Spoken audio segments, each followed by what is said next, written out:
The Full Circle.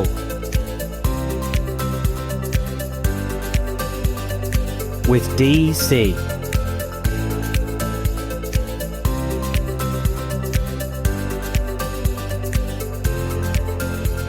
And a very, very, very good day, everybody. My name is DC. I am the host of The Full Circle, a podcast where we link songs together with the last song linking to the first song, hence completing the full circle. This week, I have a very special guest. He is a man of many talents, working for the NHS as a proton therapy physicist and is a vocalist for the incredible band Down to the Count, who describes themselves as the UK's hardest swinging band and are currently touring all around the UK right now. A top guy and an absolute honour to call a friend. His name is Callum Gillies. Boom, boom, boom, boom, boom. Hey, Callum. Boom, boom, boom. Hey DC, how's it going? Good to see you. Yes, good to see you too. It's been a while actually since we've had a chat. Yeah, no, it definitely has. I've been listening to you though on the podcast of course. It's been great hearing you, and it's going so well. You're doing such a good job of it. Oh, thank you so much. No, that means a lot. No, and I've really wanted you on because I wanted to talk to you about life. I wanted to talk to you about your music, and I just wanted to your music taste. You know, I think you've got quite a variety music love, I think it's fair to say, right? Yeah, no, very much so. Like when I was trying to come up with the full circle, I was like, okay, I want to link like all the different sort of aspects that have kind of come into my life at various different points. And when I put it in, it sort of didn't work. So I have gone down like one sort of route with my with my music choices, but it's pretty far flung. Everything from like metal to jazz to classic to swing to funk to pop and soul. It's I like a lot of things. Yes. Now, I love that. That sounds like a very eclectic full circle. And I'm looking forward to talking about those. I'm looking forward to playing some Would You Rather and also hearing a bit about your favourites. But obviously, I hope most people that are listening to this know you, but there might be a few that don't. So what I want a brief summary of who you are. And I also want you to share a fun fact that maybe not many people, if anyone, knows about you. Oh, okay. I'm Callum Gillies. I'm from the island of Jersey. It's a small 9x5 island just off the coast of France. Was kind of born and raised by the beach with cows and fields, and you get to about the age of 18 and everyone on the island knows who you are and all what's going on. So everyone sort of scrambles away off for university. So I went to UCL, where I made a bunch of fantastic friends and learned as much as I could about medical physics, which not many people kind of knew about as a career when I was a kid. And it's trying to make itself more well known, but it's basically like the scientists behind medicine and the kind of physics behind how we're doing various things like MRI scanners. How do they work? How can we improve them? Diagnostic radiology, CT scanners, like reducing the amount of X-rays to still get really good images. Or my area, which is kind of proton therapy, radiotherapy for treating cancer. I, at university, did an eclectic mix of things. I mean, growing up, I was a dancer. My mum was a dance teacher, so I ended up going and doing ballet and tap lessons, and I ended up doing lots of music because my dad was a singer. So that's kind of how I got involved with music. I used to play like rugby for the island. I used to do stilt walking. I used to be a juggler. And then when I went to uni, I started doing rowing. I did musical theatre. I'll try anything and have a good go at it, and just try and experience anything new, really. When I was at uni, I mean, maybe I'll use this as my little known fact. I've had 3 amateur cage fights. So I got into MMA. I won 1 by knockout, 1 by submission, and 1 by TKO. But it's reasonably important for singing. So and my my partner Laura, my wife Laura, and my mum were not particularly happy with me doing cage fighting. So I said, look, this will be my last one. I'll do so undefeated cage fighter. I can.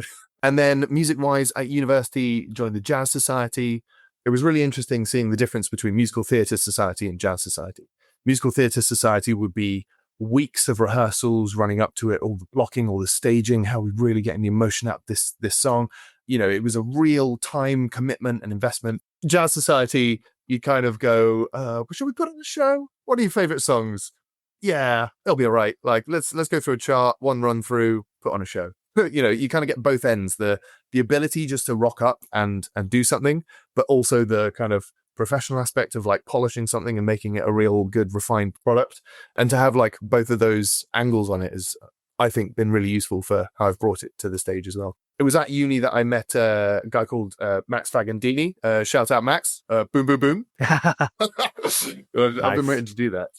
And he then introduced me to Down for the Count, a guy called Mike Paul Smith, who also studied actually medicine at UCL, doing his postdoc.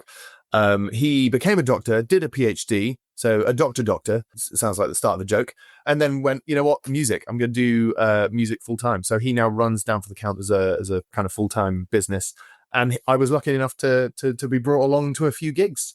My first gig, I was kind of being trialed. So there's a female vocalist there who was set to do, you know, the majority of the set, and I'd come along, see if I fit in, and you know. On the way down, it was like a 3-hour drive to this gig, and the female vocalist lost her voice. It had just like gone from the course of driving down. Maybe we were chatting too much, having too much of a good time in the car. Maybe, who knows? But when we got there, she was like, "I can't do this. I cannot sing." So it was like, okay, well, Callum, every song that you know that's in our repertoire, we'll do that. And at the time, that wasn't enough to cover the full set. So it was like, okay, well, what of the female vocalist songs do you do? So I was doing Think Respect by Aretha Franklin. I was doing Car Wash. I was doing all sorts of extra songs at this function. And the rest is history. They were pleased with what I managed to do with a cobbled together falsetto.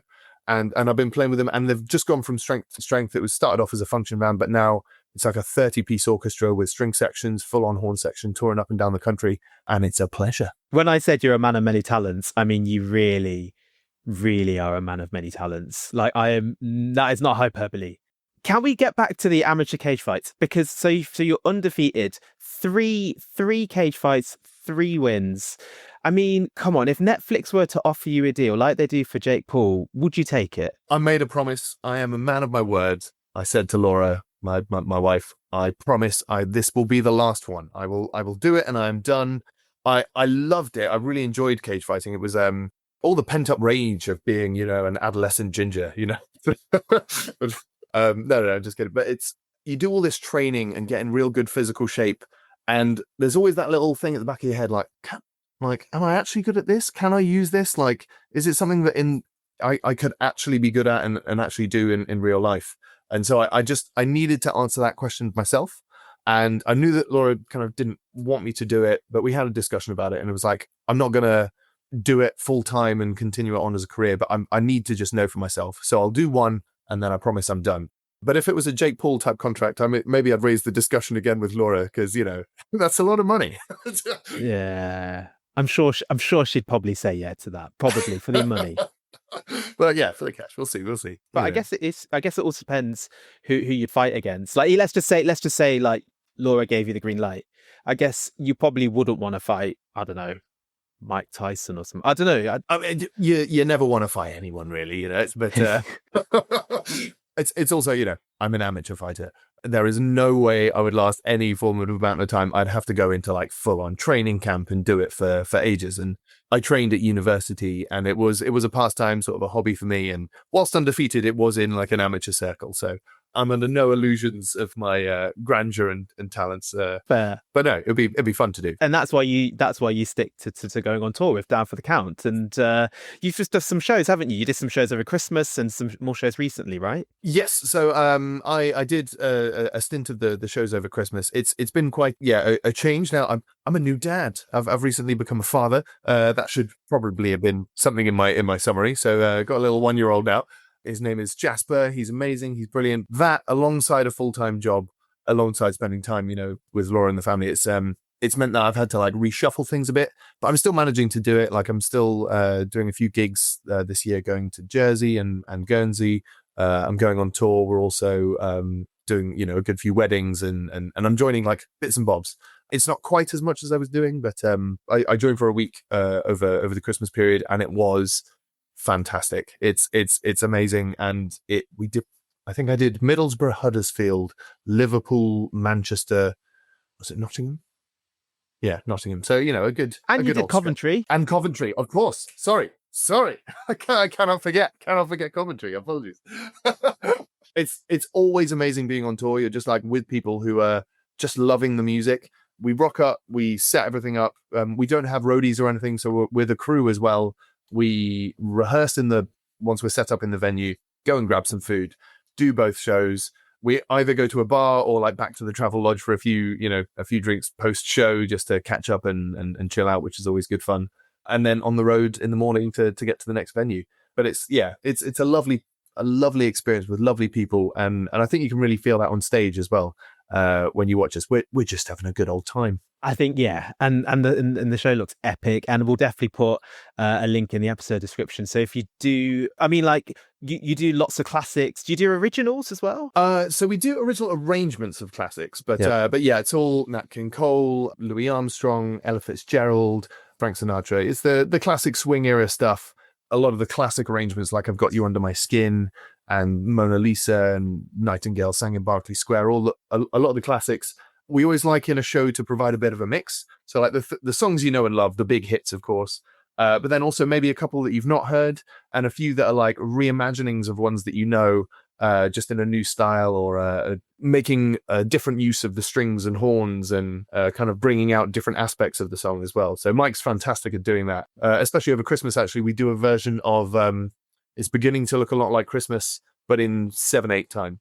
So that's no chance for breathing for the singers, but it's a good laugh. So yeah, original arrangements, but all covers of songs. Nice. Yeah. So do check them out if you can. I'll put the link in the episode description, and I'm looking forward to hearing how the songs that you've chosen, and potentially if any of those are songs you produce at Down for the Count. If they're not, that's fine. But I'm curious to. I'm just checking. I think none of them are ones that I sing with Down for the Count. That was an option.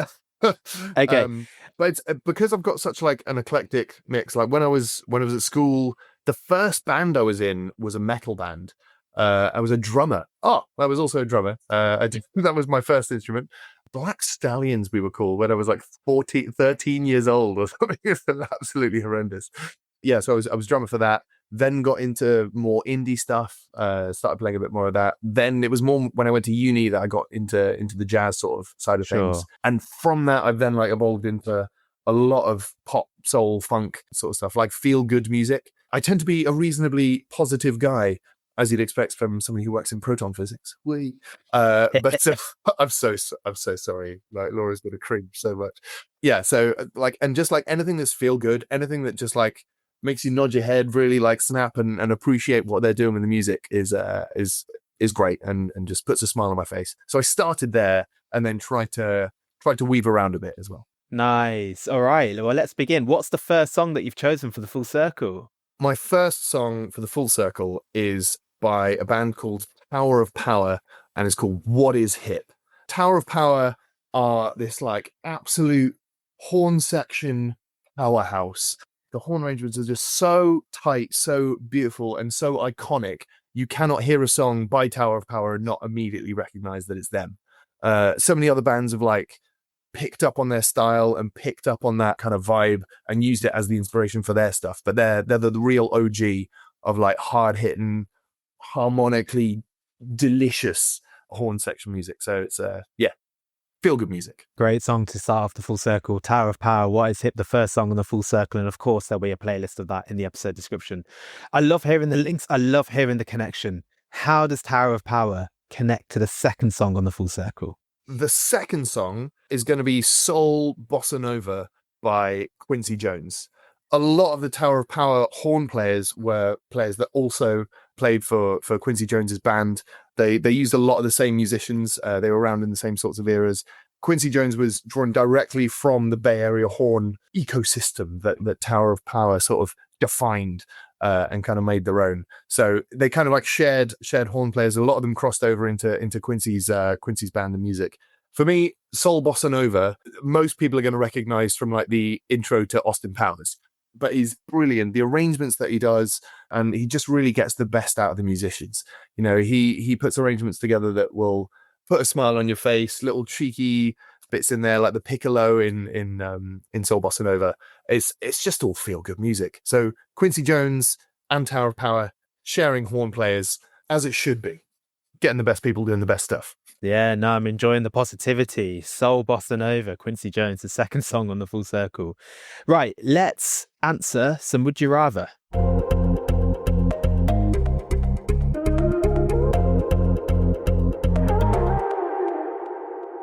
These are primarily aimed towards you, but I've added a little bit of generic stuff, and also I've decided that the last one is always going to be one I'm going to ask the guest moving forward. This one for you: would you rather only work for the NHS or work completely in music? I've thought about this a lot. I would rather only work for the NHS. I'm very lucky in that I've found a career and a job that I'm really passionate about and love, and it brings me so much more than just a job. There was a great diagram I saw once and just thought it really was a great way of putting together what you kind of want to get out of life. It's called Ikigai. Ikigai is a Japanese concept of balance in life and all things, but it was like something that pays you well, something you're good at, something you enjoy, and something that the world needs. And I think I've got a balance of all of that. It's I'm very proud when I talk about my job as a proton physicist. It's using radiation that's really niche. There are not many people that do this. There's only 2 centers in the UK that provide proton therapy. I'm good at it, or I like to think I am. They still have me there, so that's quite encouraging.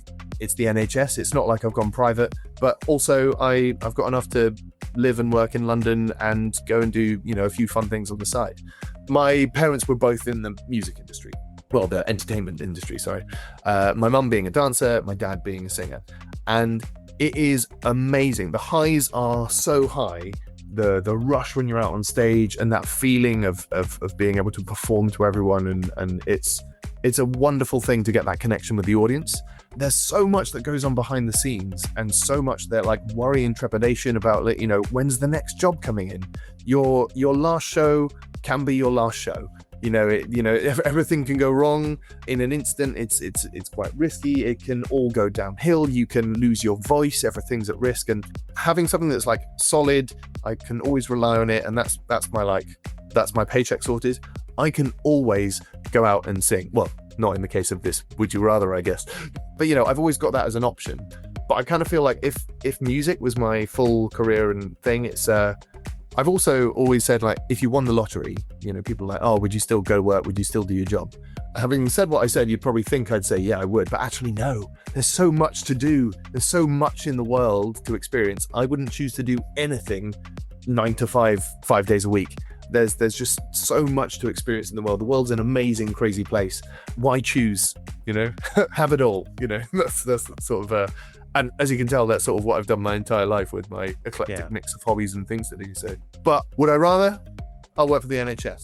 I'm proud of it. It's good. It's a great career. It's Yeah, no, I can see the passion, and you've put out actually a few videos about your role and working at your hospital, and I think it's great to see that. And what a job you do.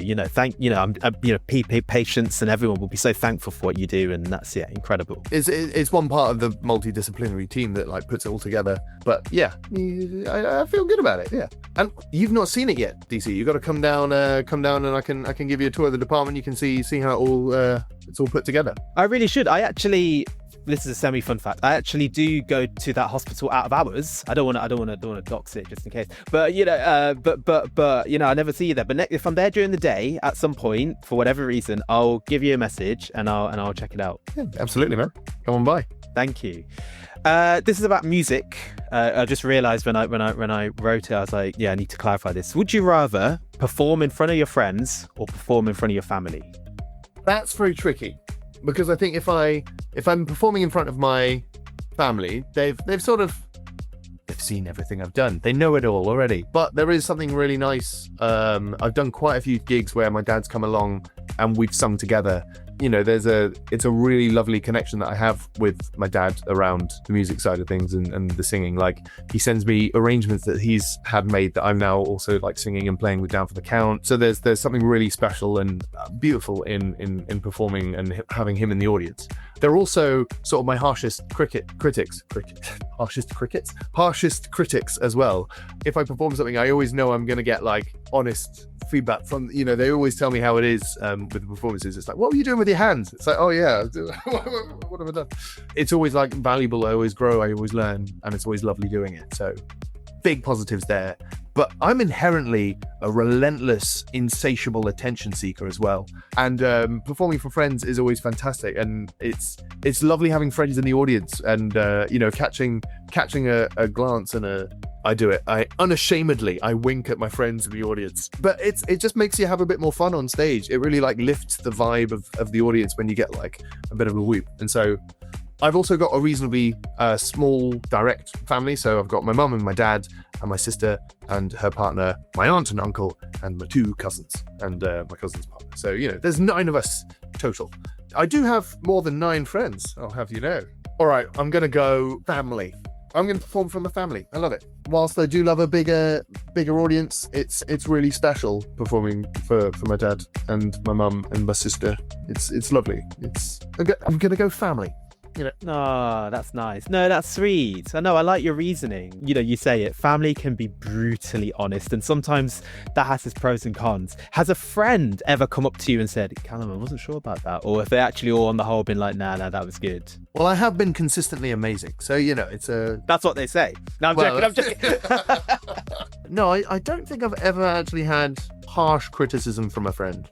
I have on like videos and stuff, like video footage stuff that's come out. It's been quite handy having people say, like they could have done a better job there. That's not been it's not like brought out the best angle and it doesn't really represent it. It's not so much a criticism of me as it is the filming and videography of it. But that's true. I don't think anyone's actually been particularly harsh. That's nice. And no, deserved. Obviously deserved. That's a joke when I said, you know. No, not at all. Well, I mean, feel free. If, you know, next gig you come see, you can be my harshest critic. Critically, no worries. Like, let loose. Just start heckling you. No, I wouldn't want to do that. Terrible. Boo. Yeah, boo. Okay. This is wow.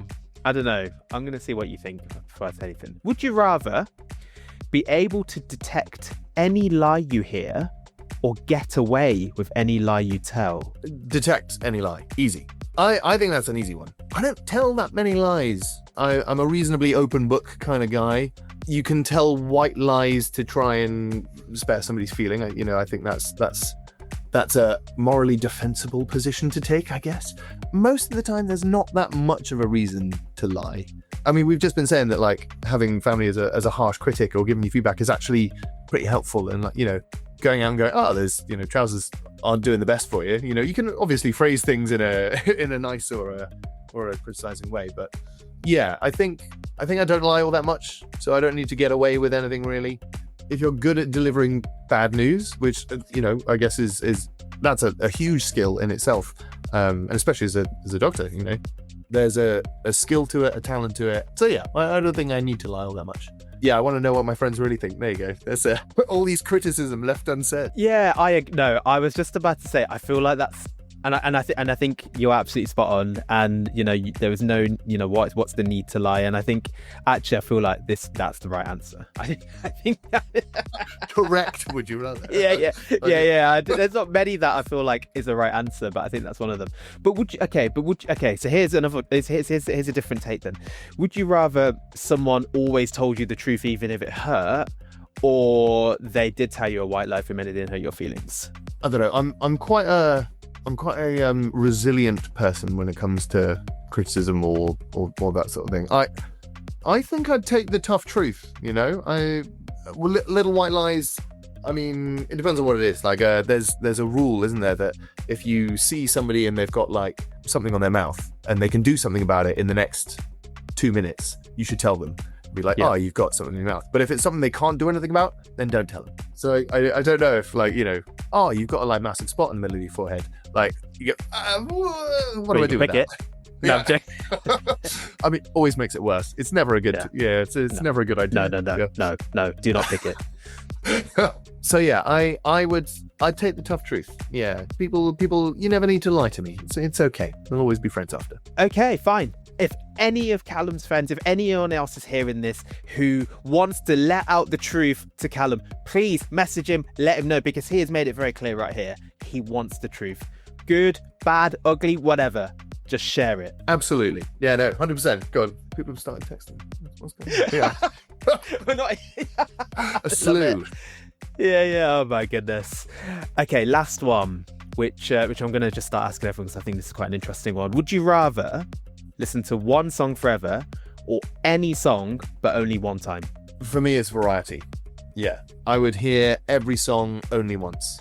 It would kill me a little bit inside, But yeah, to like hear an absolute banger and be like, well, that's it, never hearing that again. Like, could you imagine being able to, like Stevie Wonder, like it's just like Superstition. It's like, well, there we go, that's done, never again. But yeah, no, I think that because like I don't think there's ever been any song that I have. Oh, there are a lot of songs that I do really like and can listen to over and over again.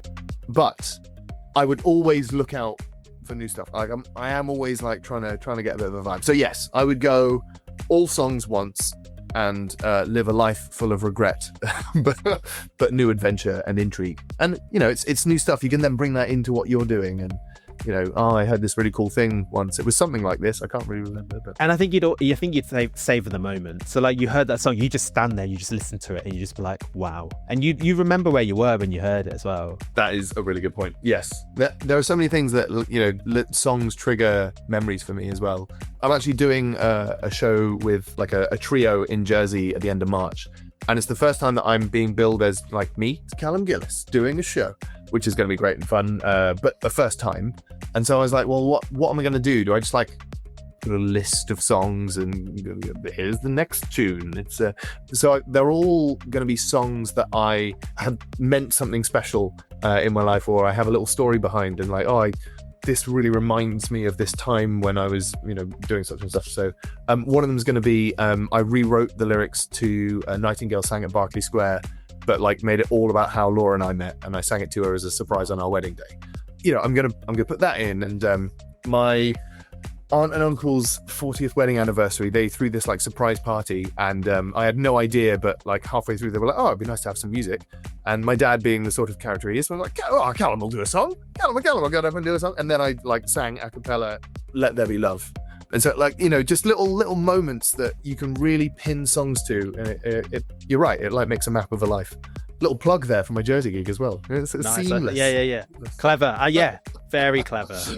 Like that. Yeah. They're crafty. Yeah. If you could only listen to one song forever, though, you couldn't listen to any other song, what song would it be? That's huge. Because I mean, like, do I go something that always puts me in a good mood? There's songs that I've discovered, I guess, in the last like 5 years that I just, whenever I hear them, I'm like, yes, this is great. I'm going to have a really good time. Do I have something a bit more poignant and, you know, I like even classical. One of my favorite songs to hear, actually, and like I put it on quite a lot if Jasper has not slept particularly well. And I'm there, it's like, oh, it's 6:30, so like we're awake now. Even though he's been awake like 4 or 5 o'clock. Bach's Cello Suite. You know, that one. Beautiful. And like, I could sit and listen to that forever. I find it so relaxing. Or would it be something like Nat King Cole? Let There Be Love. Something with a... I don't know. That's too hard. Have you got one? Do you know yours? Well, put me on the spot. Well, only because I've asked this to other people, so I've had more time to think about it, in fairness. It is a really hard question. I think the only one that comes to my mind, because every time I hear it, I do not skip it ever over my like lifetime of since I first heard it. And it's such a random song, but I don't know what it is about it. And there's so many other songs I like more, but it's Red Hot Chili Peppers' Minor Thing. And the reason why I love that song so much is from the By the Way album. It's Anthony singing, it's a bit of rapping, and it has this absolute beautiful guitar solo by John Frusciante towards the end of the song, and it just does me every time, and it just makes me feel happy, it uplifts me every time I hear it. Like there's been no exceptions. Whereas some songs not eventually, but I might be a little bit less, I don't really want to hear this. Every time it comes on my playlist or just comes on, I stop, I hear it. You know, so I think for me it has to be that song. I've got it. In the Stone by Earth, Wind and Fire. Sometimes when I was on cruise ships with my dad, because he sang on cruises, they have like stabs that are the like start of a show, or like somebody's coming onto the stage, or, you know, some kind of little intro music. And this was always like, this was one of them that was used like pretty ubiquitously all over the place. And I'd never heard the actual song. And then like it came on randomly on some kind of Spotify random playlist. God, it must have been 14, 15 years ago or something. I don't know when it was. It just started. I was like, oh my God, this is amazing. And it's the sort of Tower of Power inspired horns, big opening. And it's just like there. I don't know if you've noticed about me and our time together. I'm not a particularly shy and retiring kind of guy. Oh. I know. It's a surprise to us all. So when it came to Laura and our wedding, we had a first dance, and so it could have just picked a nice song and then no, I did a full choreographed routine. It started off with like a bit of like Jack Johnson, so something nice and romantic, and then it came in with that little drop, like a lift, da, da, da, and then we like went into a disco routine. So I think I could listen to that one for forever. That will just put a smile on my face. Yeah, In the Stone, Earth, Wind and Fire, absolute banger. I think I've got vinyl of it just over there, actually. It's, absolute magic. Nice. Okay, I need to listen to that one. I don't think I've heard that before. Thanks so much for answering this Would You Rather questions. Got to learn a little bit about you and know that you're not a liar, so that's good. Unless that was a lie, Ooh. Are you a fan of Traitors? This is a bit of a left field. Are you a fan of Traitors? Do you watch Traitors? So, we started watching the first series of it when it first came out, and I was not hooked at all. Everyone was talking about it, and I just didn't sink my teeth in. But recently, after the Celebrity one that came out, the Stephen Fry, Jonathan Ross, Big Dog Theory one, really got into that. That was great fun to watch. I can't call myself a true fan. I've not seen it all, but I did really enjoy that series. That was really good fun. I don't think I could be a traitor. I've just not got the poker face for it. Someone would be like, "Are you a traitor?" I'd be like, "No." No. That's what I wanted to know. Could you do traitor? Yeah, could you be a traitor? And then it's a very, very no. That's what you're saying. Definite no. I don't know if I'd have it in me. They always ask at the beginning. It'd be fun to give it a go. I don't know. Maybe I've played Werewolf or Secret Hitler before, and I've done okay as being a traitor in that. Well, a wolf or but I think it's different when you're just having to keep that up 24, the entire time you're with somebody. I think it would break me inside. I'd have a full-on Alan Carr breakdown, I think, every day. So fair. I reckon I could do it, but I would be papping myself. I think I'd just be worried. I'd be like, oh, well, I shouldn't have said that. Oh no, I just know I'll say something will slip. But yeah, no, I think it'd be fun to play. I would love to be on the show. But when Claudia asked, I would want to be a faithful. I'd find it. I love a puzzle. I'm a problem solver. I like I'm a chess guy. That sort of logical thinking, figure it out. What does this mean? That's my sort of brain.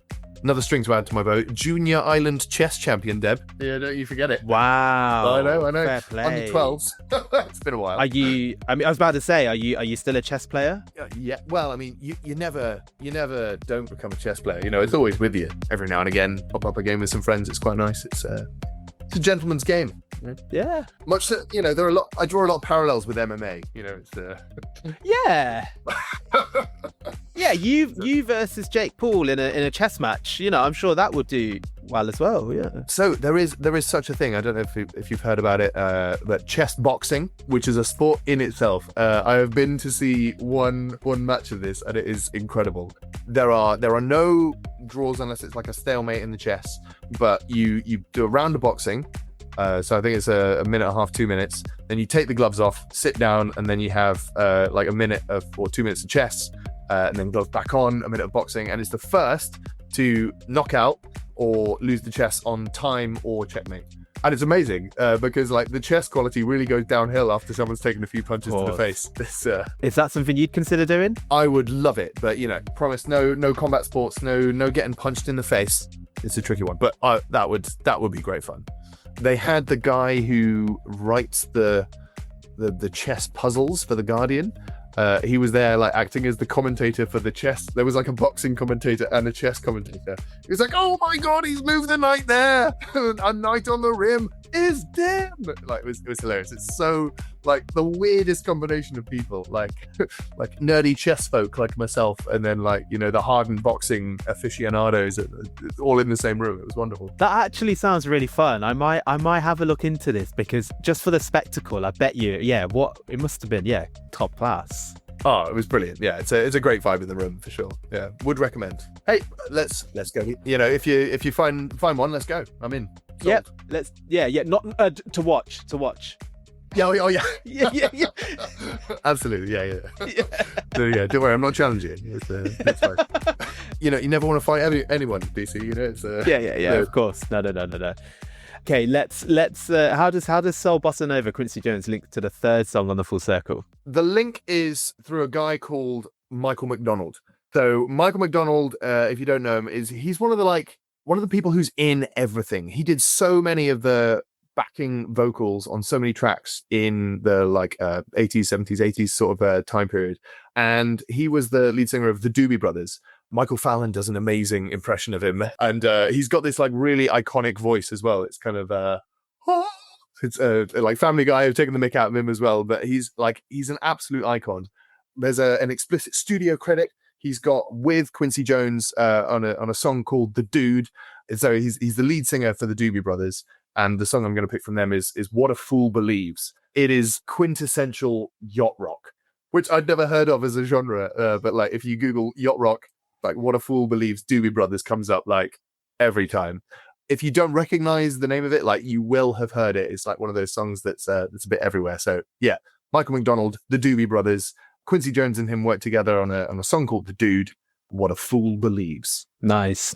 Really good song choice. What a Fool Believes, Doobie Brothers, the third song on the Full Circle. What is yacht rock? Sorry? What is yacht rock? That is an excellent question. It's all songs that you'd like to listen to whilst sailing on a yacht, apparently. If only it came out at Yacht Week and all the songs that would be playing. I've never been. It's not on my list of things to do, but Yacht Week in, I don't know, is it the Greek islands or something? They just do island hoppings on yachts and having a wild party time. It's all summer, sun, feel good party music. Yeah, sure. Is it? And it's meant in a positive way, or yeah. I believe so. Yeah.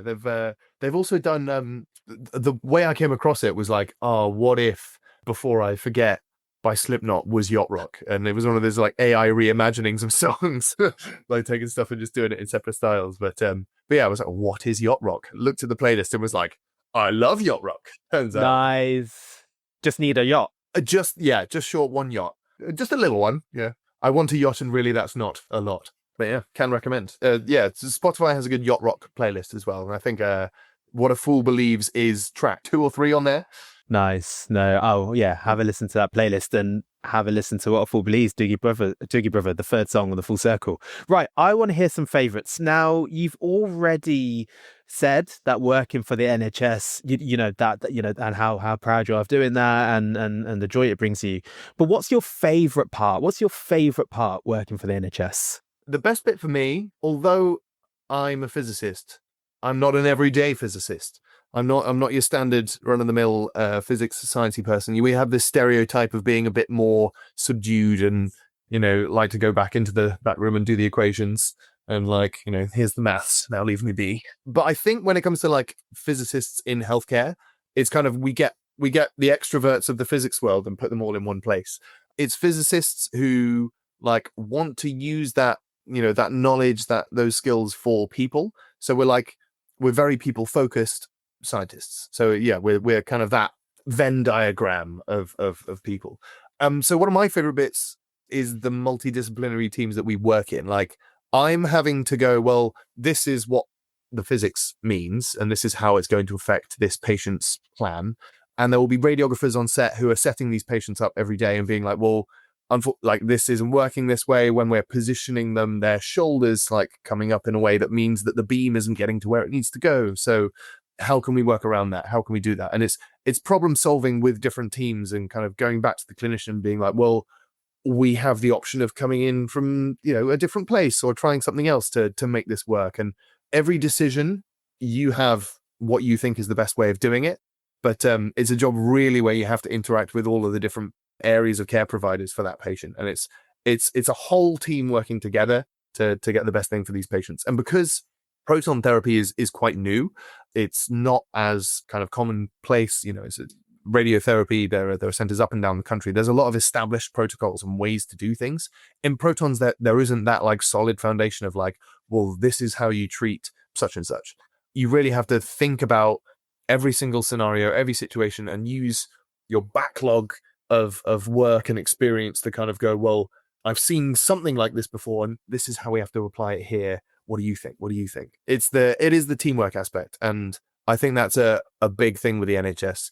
We have worked in partnership with a lot of private centres as well, where it's like one person, a physicist on their own in a department, just like churning through, getting stuff done. And it's a real different vibe. And the NHS, I feel proud that I'm doing something for the country, giving back a bit, but I mean, it's a job, I get paid and it's wonderful, but it's, there is that heartwarming feeling of doing something for the country. You've summed up really well, the teamwork and working for, like you say, a service which provides to everyone. And yeah, it definitely gives you that, satisfaction and feel good factor. So I'm glad to hear that. Moving back to music, what's your favorite gig? Not perform. Well, it could be both. What's your favorite gig that you've performed and your favorite gig that you've been to? My favorite gig that I've performed is probably the first time Down for the Count played at Ronnie Scott's Jazz Club in London. Wow. I've kind of always wanted to play there. It's an amazing venue. It just delivered. We sold it out, which was incredible. It was like a Sunday lunchtime gig, but sold out Ronnie Scott's. The vibe there was just perfect. It's that real classic jazz club, low lighting, sort of, you could almost imagine it being like a smoke-filled room, which is very cool, but terrible and awful. So a bad idea. But, just those like...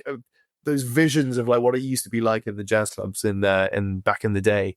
It was great. And I had a lot of friends and family in the audience, again, making it a really special show to perform. And I got my dad up on stage and we sang together.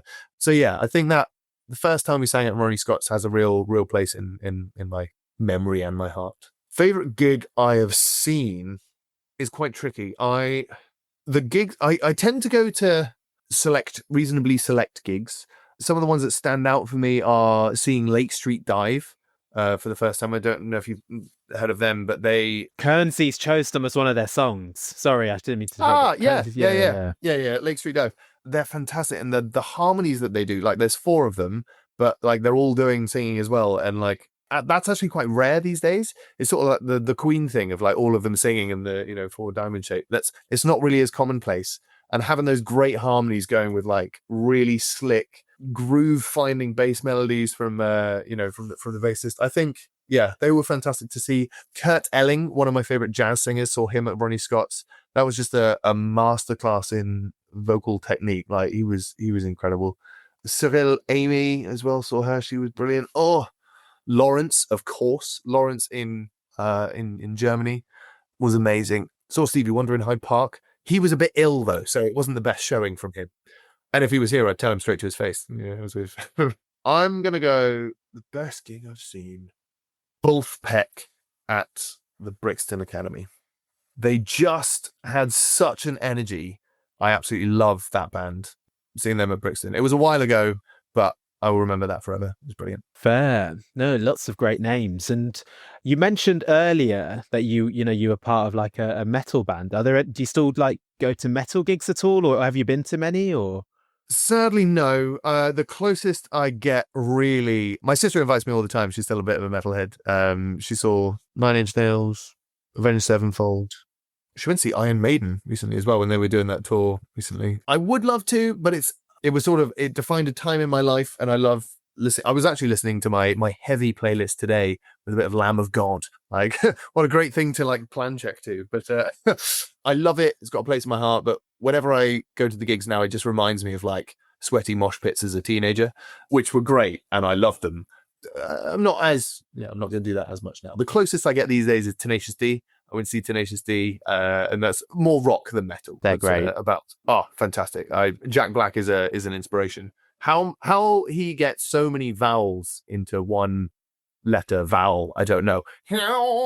Like every note is like 5. Wonder boy. Like, wow, so beautifully shaped. He's amazing.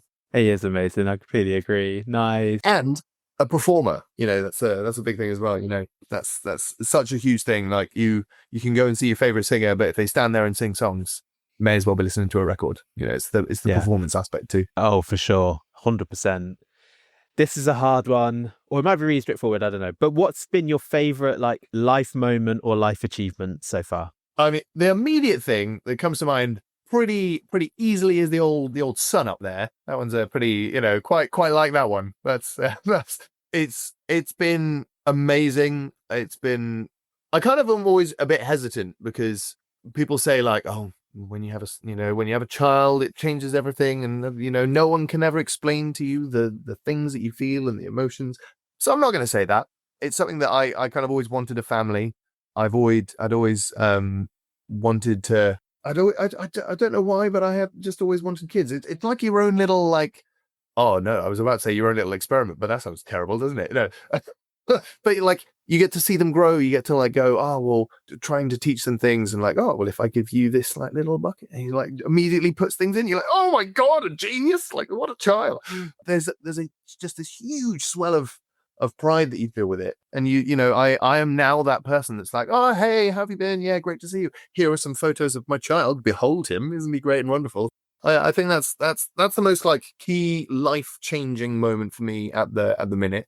It's definitely like meant that I've had to reevaluate other things. Like I tour less now. Where I'm going out way less than I used to because I want to be at home and need to be at home for raising the family and seeing him. And you want to, and it's great and lovely. So I do kind of feel that's a bit of a duck out question though, because that's the obvious answer. Also, marrying Laura, that's the other key moment.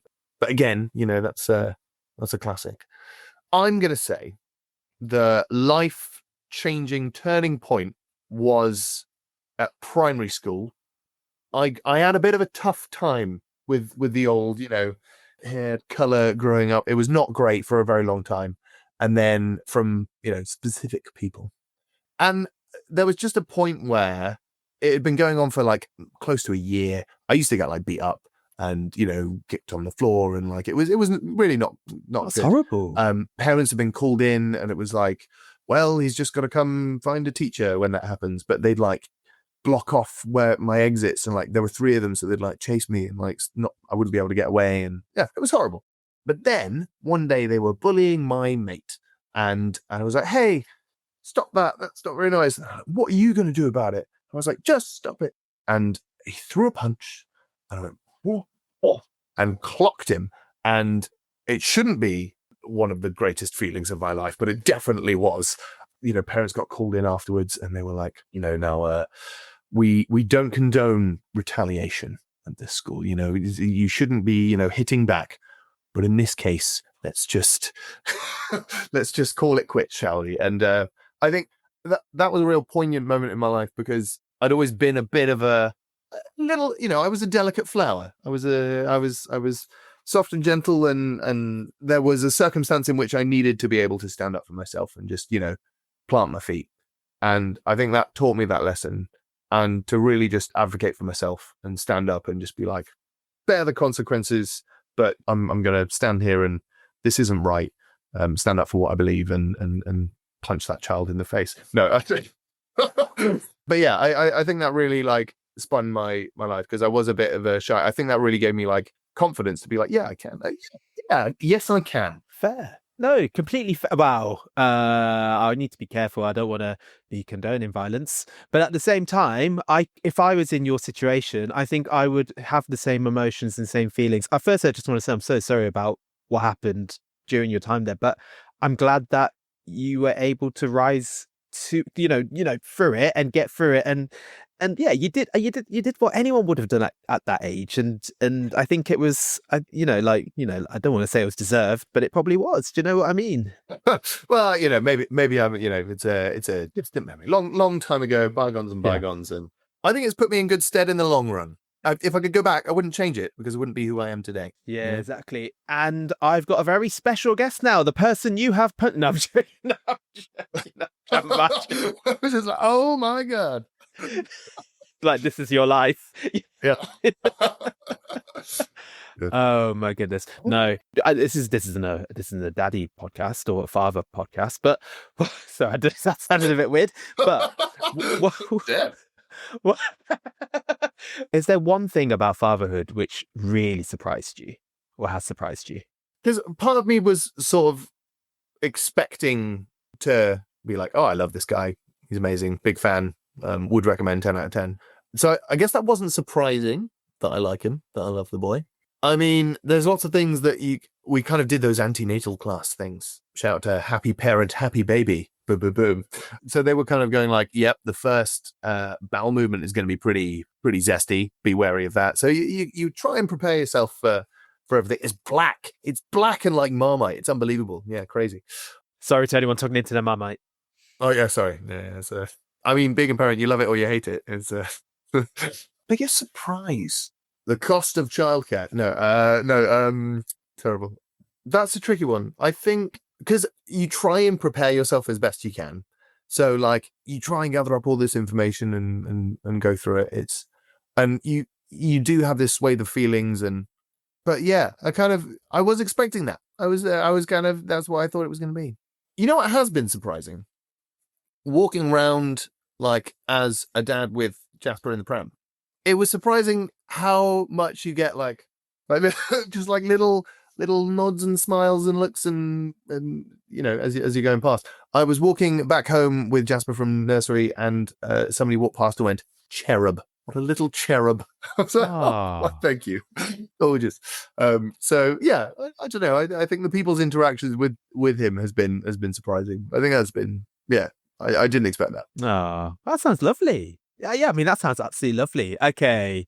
No, that sounds cool. No, I think it's great. And you said Jasper's now is he a year old now? Yeah. So he's a year and a half. He's getting on. Oh, wow. He's practically an adult now. God. He's walking, well, toddling. He's walking like I do at the end of a Friday night sometimes, making a beeline for the most dangerous thing in the room. But so it keeps me on my feet. It's more intensive than my old MMA workouts at times, It's just like leap and lunge. It's good fun. No, nice. No, I'm glad you enjoy fatherhood. I think something about you, which I think I've always felt ever since I've met you, is that you just do have this air of positivity about everything you do, and I think that's great. I think that's so great, and it's not like fake. Like some people. I'm not saying that because you're here. I'll tell you the truth. I thought it was, but well, I think as you said, yeah. But I think you have such an air of positivity about everything. I think every time I met you, and I think that's so cool. And I think that's great to see. And I just love how you've just taken everything you've done and just gone for it and just enjoyed it as well, and just seen the positives of it all. I think that's great. And as there's always ups and downs to everything, but I just love the positive attitude you have about pretty much everything. Thank you very much. Yeah, no, it's I found it. When loads of people did philosophy at school and people studied Kant and all this sort of thing. I found my philosophy. It's called Epicureanism. And Epicureanism is the maximization of pleasure in life with the consideration of consequence. So that's what makes it slightly different from hedonism, in that like a hedonist would kind of go, I'm going to party till 3 a.m. and, do whatever and like no sleep, and then get to the next day and be like, this is terrible. I'm having an awful time. Whereas an Epicurean would be like, what can I do that means that I'm going to enjoy everything the most? Yeah, that's the way that I like to go into things. It's like, I'm going to make the best of this. This is going to be a great time. I'm going to have a wonderful, wonderful day. I have a really annoying habit for my colleagues at work. I sort of started doing it accidentally, and now I very much do it on purpose. But I'll get in and be like, happy Tuesday, morning, happy Wednesday, happy Thursday, happy Friday, because everyone was saying happy Friday. I was like, every day can be happy. Happy Tuesday. Yeah, I think some people absolutely hate it because they're like, it's a Monday, Callum. What are you doing? This is awful. Like, oh, come on. Also, I think that smiles are a bit infectious. I think that, if someone's having a good time, you can get on board with it. I like to bring the smiles, bring the energy, bring the fun. Yeah, and negativity does breed negativity. Whenever, like I love being around positive people. I love that. It's so infectious, as you say. And when you are, unfortunately, sometimes, I'm not saying this in a bad way. We can all have good days and bad days, but when you are with someone who just maybe having not as good day as usual, it can really like build on you as well. You try and pick it up, but sometimes it can really just take over. Sometimes someone's a bit of a Debbie Downer. And so never. No. You want more of a positive pull. Yeah. I was trying to work out how to say it with Callum. No, alliteration's not very good. Cantankerous Callum? No. Yeah, that works. No, that's that's a bit more mischievous, isn't it? Okay. Chirpy chap. Yeah. But, I'd say it's not content. Content, it sounds a bit, it's better than that. Cheery Callum. Let's go with the CH. Why not? Yeah. Thanks so much for answering the favourites. They were great. I love them. And I want to hear the 4th song from the Full Circle. So how does What a Fool Believes, Doogie Bro? yeah, Waterfall Believes, Doggy Brother, link to the fourth song of the Full Circle. The next link, funnily enough, I wasn't going to mention them before, but I slipped into it, and it is Wolfpack. Wolfpack did a song, and it's explicitly an homage to Michael McDonald. And the song that is that homage is a song called Back Pocket by Wolfpack. Wolfpack, as I say, they're one of my favorite bands. They're sort of like session musicians who kind of were playing, jamming in the studio, doing lots of tracks together, and then were just like, this is great. We've really gelled as like a rhythm section. Shall we just do this? And they've gone out and been like hugely successful, and have also like branched off into other things, and have sort of like had this real like catapulted splurge of musical delight out into the funk sort of soul music scene, and they're amazing. It's all feel good music. It's all like beautifully written songs, and also like just the recordings are so tight. That rhythm section are just completely in the groove together, and you can feel it when you hear the track.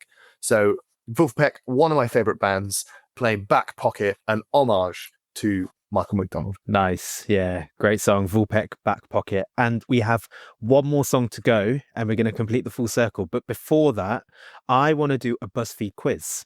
Oh, excellent. I was hoping for one of these.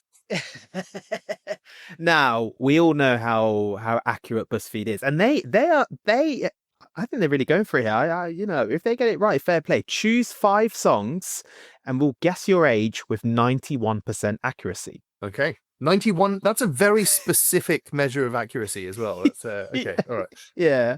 And obviously, I hope you don't share it now, but are you okay with revealing whether they are right or wrong at the end? Yes, I am. I will very comfortably tell you the truth as to my age. Don't worry. Yeah. Okay. Choose a bop for the first track. So 6 songs, and you've got to choose one of them. Smells Like Teen Spirit by Nirvana. Sexy Back by Justin Timberlake. Take On Me by Aha. Shake It Off by Taylor Swift. Yeah by Usher. Or Staying Alive by the Bee Gees. For me, it's got to be JT. You know, it's I'm bringing sexy back. What? Yeah. No, it's got to be that one. I'm feeling good to that one. I'm having a good time at uni in the club. Was it even then? I don't know, but it would have been played. Yeah. Let's say that I'm already revealing the age. I was about to say. But yeah, Sexy Back. Love a few of them. Like, love a bit of Bee Gees as well. You know, Usher, also fantastic. So, but no, for me, Sexy Back. Yeah, that's a tune. Okay, choose a love song to put on there. Choices are Your Song by Elton John, Crazy in Love by Beyonce, Someone Like You by Adele, Total Eclipse of the Heart by Bonnie Tyler, Beautiful Soul by Jesse McCartney, or I Will Always Love You by Whitney Houston. Now, I wouldn't describe all of them as love songs, but, you know, I mean, maybe I'm an old-fashioned kind of guy, but Crazy in Love, like, I wouldn't define that as like a love song, really, would you? It's got the word love in it, though, I guess. Maybe that's how they... Fair enough. You know what? Okay, I'll but yeah, maybe I'm old-fashioned and closed-minded, but I'm gonna go with I Will Always Love You, Whitney Houston. What a performance! I also really want to do the drum challenge. Have you seen people do that? Where they're like, stand with her and goes, no, no. And you have to time the drum with the drum as it hits. A lot harder to do than you think. Please do that. I'll send you it as a clip. You can you can add it in. Yeah. Choose a song you know all the words to. I mean, you might not, but let's just see. I'm Gonna Be 500 Miles by the Proclaimers. Mr. Brightside by the Killers. Don't Stop Believing by Journey. Thank You Next by Ariana Grande. Oops, I Did It Again by Britney Spears. Or We Are the Champions by Queen. I mean, Mr. Brightside, doing wedding gigs, it gets played. Yeah. So that one I could easily sing all the words to. Most of those I'd say I could do like 90% of. Nice. Maybe like a few that I was a bit like, maybe not like the last verse, last couple of lines of the last verse. Yeah. But yeah, I reckon I could do 90% of most of those. Oh, that's cool. Okay. Choose a song that you can't help but dance to. Dynamite by Tayo Cruz. Hold On by Wilson Phillips. Walk This Way by Run DMC with an Aerosmith. Despacito by Louis Fonsi and Daddy Yankee. Bye Bye Bye by NSYNC. And Sweet Home Alabama by Lynyrd Skynyrd. Admittedly, I don't know all of them, but I Walk This Way, I would definitely dance to. I enjoy that. That's like a real good beat to it. Yeah. Walk This Way, Aerosmith and Run DMC. Nice, yeah. Yeah, they're not like, I thought it was going to be like, I want to dance with somebody. I thought it was, or something a bit more vibey. Yeah, I didn't think. Yeah, it was an interesting six songs. I must admit, it was definitely not the 6 songs I would have gone for. But anyway, Also, I don't want to. What's the difference between a bop and a song you would dance to? I know. Buzzfeed, what intricacies of bop versus dancing are we getting into here? Yeah, Buzzfeed, let us know. They must know something, being 91% accurate. So I'll leave it in the hands of the Buzzfeed algorithm to figure it out. Okay, finally, choose a song that you'll always turn all the way up. Bad Romance by Lady Gaga. Blister in the Sun by Violent Femmes. Waterfalls by TLC. Carry On Wayward Son by Kansas. Seven Nation Army by The White Stripes. Truth Hurts by Lizzo. Carry On My Wayward Son. What an absolute banger. Like, also just reminds me of Anchorman, the film. It was in that. It was like the end credits of Anchorman. I remember hearing it then, just talking about like songs you can sing every lyric to. I can recite that movie like from start to finish. Carry On My Wayward Son. What an epic opening, straight in with vocal harmony, powerful tenor voices. It's huge. Yeah, I'm gonna go with that. Nice. Also, okay. on that, I want to give a shout out to. Can I do this? Is this allowed? To an Instagram channel, right? That I've discovered recently, and it's one of my favorite things. In that I look forward to it on a Friday, and I've never had that with any other Instagram channel other than the Full Circle before. So it was I would look forward to it, and like it's like, oh, is it Thursday? Oh, I've got to wait till tomorrow till the next clip comes out. It's called Owen Cutts, OwenCutts, and his thing is music appreciation, and he does this thing called like Old Music Fridays. He goes, new music's cool, but have you heard old music? And just will play something, and he has these insights of being like, they are touch my hair as you pass by whilst they're playing passing chords, and like really like digging into the music and just going, isn't this amazing that people were thinking about this, putting it together? And I think it's given me a real new appreciation for when I'm hearing songs, being like, what was the intention behind them doing that? And like that opening is one of those things for me that I can hear him kind of talking about and being like, what are you doing? Impacting me with that amount of amazingness in an opening bar. Carry On My Wayward Son. Easy.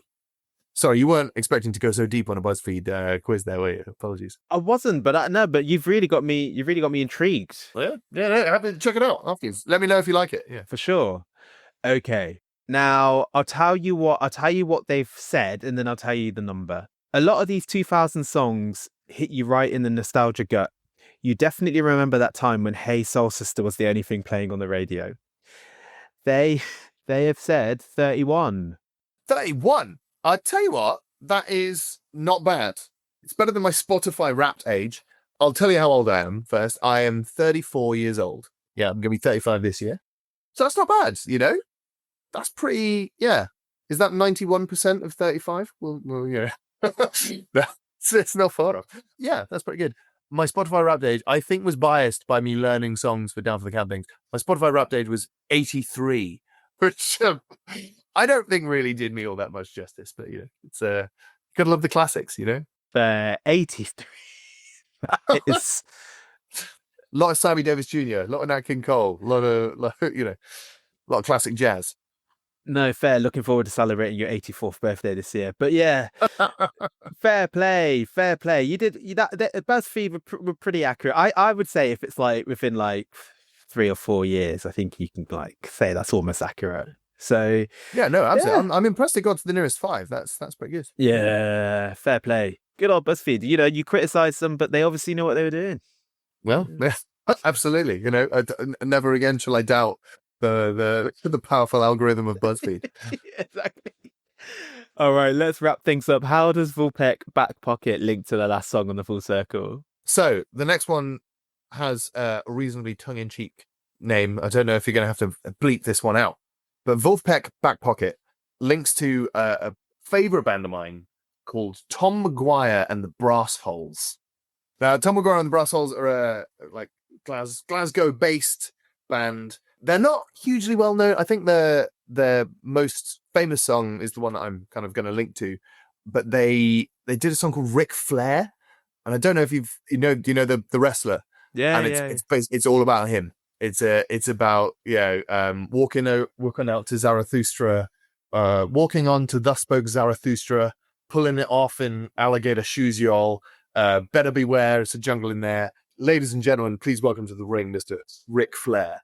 And it's really got that good feel good factor that I hope that I've been putting through, as a chain throughout all of my songs. The reason that they shared a bill with Vulpec. They were on tour with them, and they were their support act as they traveled around Europe. And so Tom Maguire, their support act, a little bit more like unknown, lesser known of the bands on my list, I think. And so I wanted more people to experience them because they are phenomenal.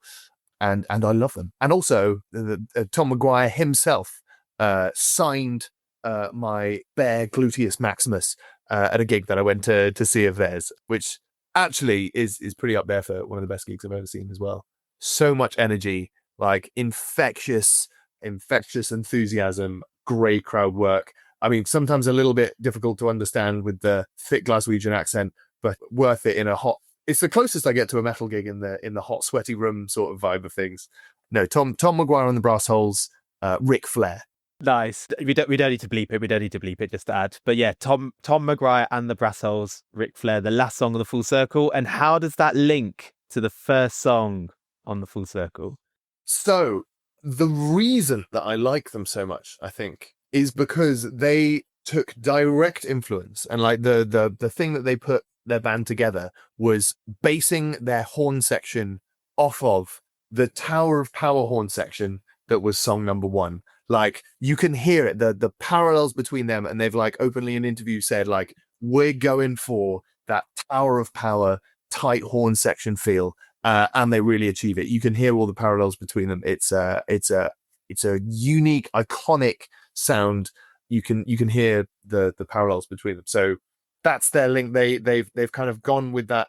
It's all complex, tight brass arrangements that hit home, hit hard, and get you on the dance floor. Nice. Hence completing the Full Circle. Yay! That was great. That was so good. I loved them all. That was just so eclectic. And thanks so much for coming on and just share and just being just a great laugh and just getting, there were so many things about you that we haven't even like scratched the surface. And I would love to have you on another time, and hopefully in the DC studios perhaps next time. Oh, no, I would be delighted. Thank you very much. And I've had a great time as well. Thanks so much for having me on. It's been a real pleasure. Thanks, DC. Is there anything else you wanted to plug? Anything else you wanted to say? Anything, any shout outs, anything before we wrap things up? It would be remiss not to give a shout out to Mr. Michael Kearns, the Colonel, as he is duly dubbed, and his fantastic, ever-suffering wife, Rhiannon. We've grown up listening to music together. I met Colonel at university over our love of music, and one of my best friends was best man at the wedding. Another fantastic guest on the Full Circle, and so a big shout out to the Kernsies, Michael and Rhiannon. Boom, boom, boom, boom. Full Circle. Nice, shout out for them. Shall we give them a code word to check they're listening? They got to message us both a code word to show that they're listening, so this hasn't gone in vain. What shall we get them to message? Something that's a little only they will get, but but it's still safe to say on the air on the podcast. I mean, it could be something from his from Colonel's stag do, maybe. That would portrait, maybe. Literally what I was thinking. And I won't give anything away, you know. So Yeah. Let's leave it there. Okay, you better text us that. yeah, no, absolutely.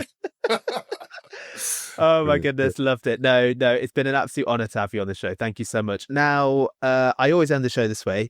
I just want to check, since I've ended the show this way, do you have you stopped eating beef, or do you still eat beef? I have not stopped eating. I'm a dangerous liver, you know. I'm living life on the edge. I live dangerously. So I've not yet stopped eating beef. I'm so sorry. I wouldn't lie to you. You know. No, that's okay. No, that's okay. Well, maybe one day. But for those of you who have, or for those of you that feel that want to, remember this: stay safe. Don't eat beef.